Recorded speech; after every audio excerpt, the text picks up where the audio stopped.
Ẹ̀yin èèyàn ilé ìwò lẹ́sẹ̀ káàbọ̀ sí Mashola Gist TV. Gist tí a gbọ́ òun ní wípé kábíyèsí wọn gba security tó máa ṣọ́ Queen Naomi ní Paris títí wọ́n á fi ṣe gbogbo shopping wọn tán.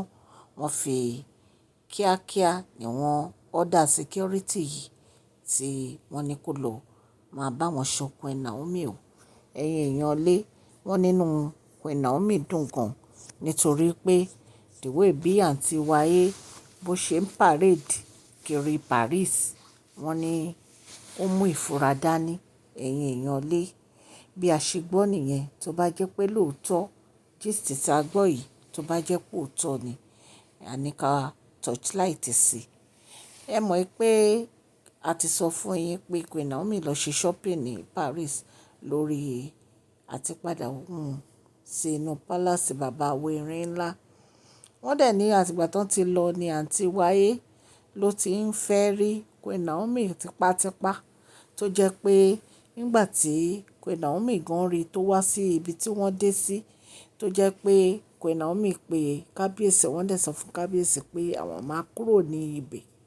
Àwọn máa kúrò ní Paris, àwọn máa bọ̀ ní Nàìjíríà. Wọ́n ní kábíyèsí ní kò lè tó yẹn, kàn fi ara balẹ̀ kàn ṣe shopping wọn. Nǹkan tí kábíyèsí fi lọ pèsè security man yìí fún Queen Naomi láti máa ṣọ́ Queen Naomi títí tí wọ́n á fi parí shopping wọn èèyàn allegedly bí a ti gbọ́ nìyẹn. Kí ló dé tí kábíyèsí fi gba security man yìí fún Queen Naomi? Nǹkan tó dé náà ni torí security Queen Naomi. Ẹ mọ̀ pé tá bá sọ pé ọ̀rọ̀ yìí tá bá rẹ̀ pé òwe ni tó bá lọ ní arónú ńkọ́. Tá bá rẹ̀ pé nǹkan kékeré òun ni ọ̀rọ̀ yìí tó jẹ́ pé kì í ṣe nǹkan kékeré. Bí àǹtí wa ṣe lọ sí ọ̀dọ̀ Queen Naomi, kò sí ẹni tó mọ bó ṣe gbọ́ pé Queen Naomi lọ sí Paris. Queen Naomi ò bá yàn kankan sọ. Àwọn ẹ̀gbọ́n kábíyèsí wọn ò bá yàn kankan sọ. Bí àǹtí wa ṣe gbọ́ kò yé wa pé Queen Naomi lọ sí Paris. So ó ya kábíyèsí lẹ́nu àti Queen Naomi pé báwo ni àǹtí wa ṣe mọ̀ wípé Queen Naomi ń lọ sí Paris. Ṣó ti yé yín? So ṣe rí pé ọ̀rọ̀ yìí ó mú ìfura dání. Wọ́n dẹ̀ ní ìyá onífá.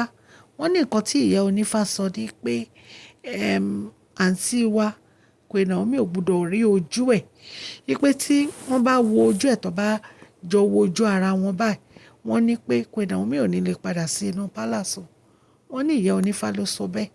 So bóyá nǹkan tí àǹtí wa ń wá Queen Naomi kiri fóònì a mọ̀. A lè sọ. A lè sọ dí. Wọ́n ló lóun fẹ́ bá Queen Naomi sọ̀rọ̀ ni. Ṣùgbọ́n wọ́n ní ìyá onífá ní pé Queen Naomi ò gbọdọ̀ fi ojú rí àǹtí wa nítorí wípé kò ní mú nǹkan tó dá jáde. Wọ́n ní kí Queen Naomi try láti yẹra wípé kó má jẹ́ kí àǹtí wa rí àwọn sójúkorojú. Nǹkan tá a gbọ́ nìyẹn ẹ̀yin ará ilé. Ẹ̀yin náà mọ̀ wípé ọ̀rọ̀ àǹtí wa ó ní bó ṣe jẹ́ nítorí wípé ìgbà tí kábíyèsí àti Queen Naomi tọ́jọ́ wà nínú palace, àǹtí wa náà wà ńbẹ̀ tó jẹ́ pé àwọn náà ní pé aya kábíyèsí làwọn. Gbogbo wa la ṣáà rí fídíò, a ṣáà rí kúrùkẹrẹ àǹtí wa àti kábíyèsí nígbà yẹn. Ṣùgbọ́n later kábíyèsí realize gbogbo àwọn nǹkan tó ṣẹlẹ̀ tó jẹ́ pé kábíyèsí dẹ̀ fẹ́ make sure pé àwọn ṣe nǹkan yẹn, àwọn ṣe bó ṣe tọ́ àti bó ṣe yẹ. Ẹ̀yin èèyàn ilé. So ìdí nìyẹn tó jẹ́ pé gbogbo nǹkan tó ti ṣẹlẹ̀ yẹn Queen Naomi ò fẹ́ kó ṣẹlẹ̀ mọ́. Queen Naomi wọ́n rọra fi ọ̀rọ̀ yẹn, wọ́n rọra fi lé Ọlọ́run lọ́wọ́ wípé kí Ọlọ́run kó bá wọn yanjú ẹ̀. Wọn ò dẹ̀ bá àǹtí wa fa wàhálà. Wọn ò bá àǹtí wa jà. Gbogbo bó ṣe ń wá tó lóun fẹ́ rí Queen Naomi tipátipá. Queen Naomi ò kàn jẹ́ kí àǹtí wa rí òní ọgbọ́n ní ọ̀rọ̀ yìí gbà. Ẹ jẹ́ kí ẹ̀yin olólùfẹ́ mi ní ilé lóko àti lẹ́yìn òde pé ẹ káàbọ̀ sí Mashola Gist TV. Mashola Gist TV àtúndé, Mashola Gist TV àtúndé bí a ṣe ń dé, a kí ọmọdé, a kí àgbà, ẹ káàbọ̀ sí Mashola Gist TV.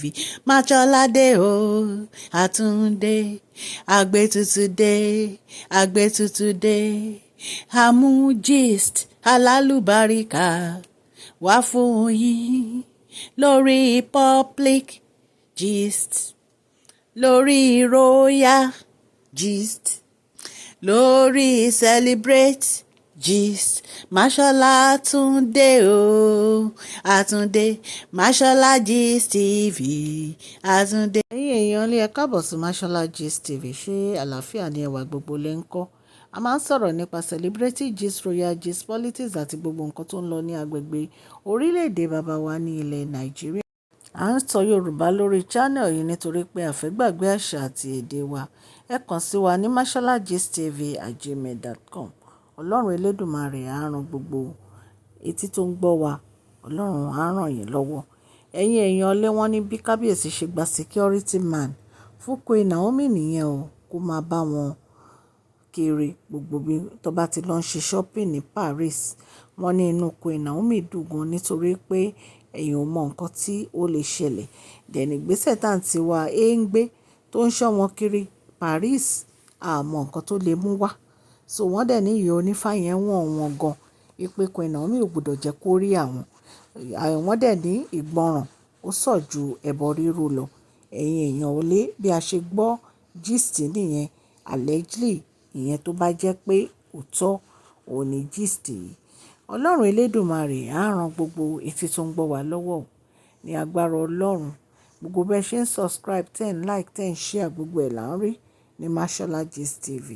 Òkè òkè ní ọlá yín á máa lọ. Ọlá yín ò ní lọ ìsàlẹ̀ láíláí.